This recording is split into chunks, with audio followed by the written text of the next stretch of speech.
Welcome back to another edition of I've Taken All My Drugs and Saw a Cool Thing on Warhammer Community. Today it's more Enforcer reveals, as one guy commented there was like a leak for Enforcer haunts. Turns out accurate leak was accurate. Whether or not that's forced GW's hand or it's just been part of their marketing strategy, either way, here we are with a new article from Warhammer Community. So let's go through it bit by bit and have a look at the new models and speculate wildly on what the rules may be and how they might work in the game.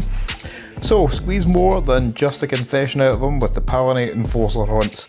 Enforcing the law in Necromunda is no mean feat beyond gangs armed to the teeth. Wielding Architect lost to the wider galaxy, there are dangerous cycles floating around, melting brains and taking names.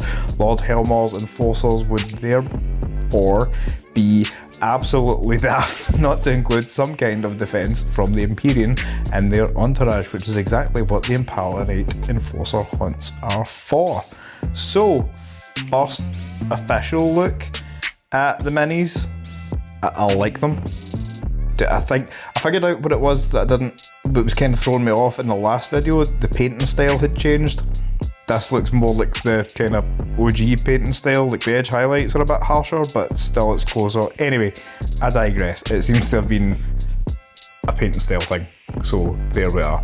First drug-induced side mission of the day.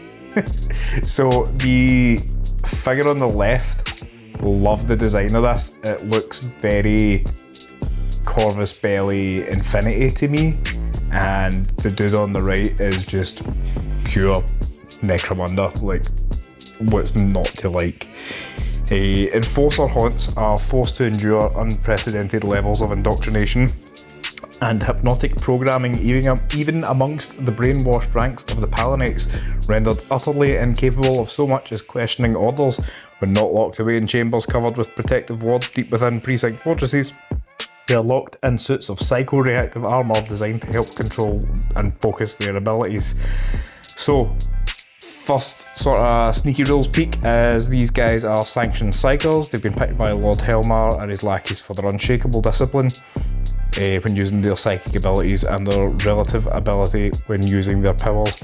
Should they succumb to perils of the warp, their custom-made suits are lined with hexachromatic dampers that prevent them from becoming a danger to themselves or their allies, or opening the door of reality to something nastier.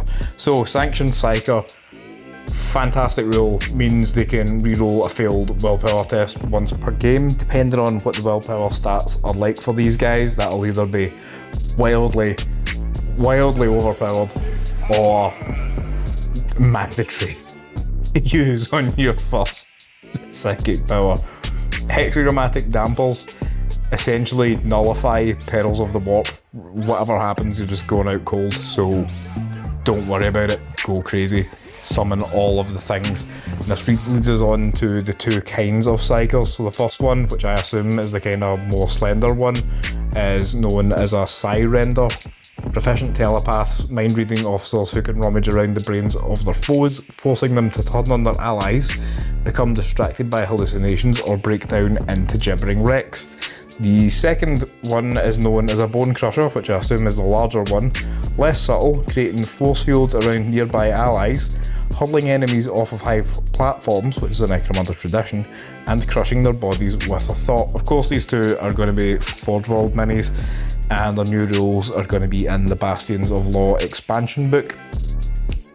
However, I think that Psy-Renders are likely to use the telepathy discipline from the Book of the Outcast, and if they don't, they might make a whole new psychic discipline just for Enforcers, which would be really cool.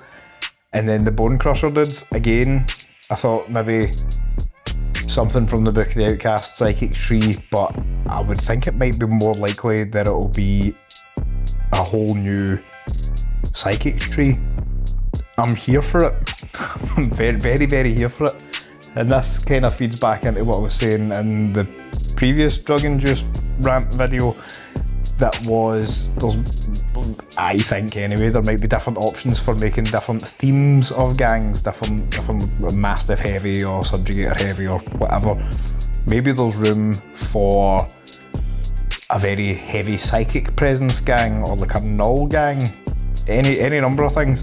And this got me thinking as well, if they're going down that route and they're making whole new trees for things, which I would assume to be likely, just based on new book and updating and all that kind of thing. I think these two new minis, being Forge World and being Psychic and that kind of thing, they're going to be alternative champions, similar to what we've had in all of the other House of books. But it raises the question for me of, are we going to get a new prospect model?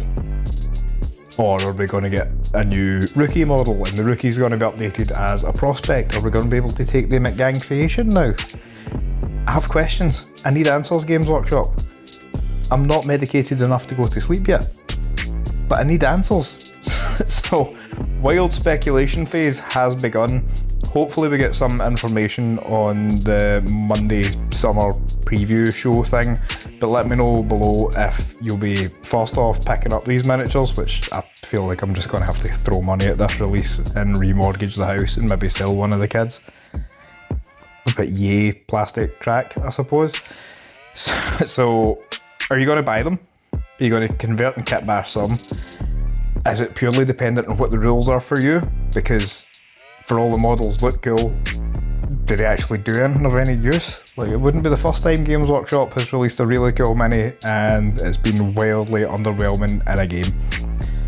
But anyway, let me know what your thoughts, hopes, dreams, expectations are, whether or not you thought my Tim Curry impression was good or terrible. And until the next time, consider subscribing if you haven't done already. If you don't like the content, not everything's for you. And if you do, thanks for sticking around. Feel free to leave a comment. But yeah, catch you in the next one when more drugs have taken over my brain. Bye bye.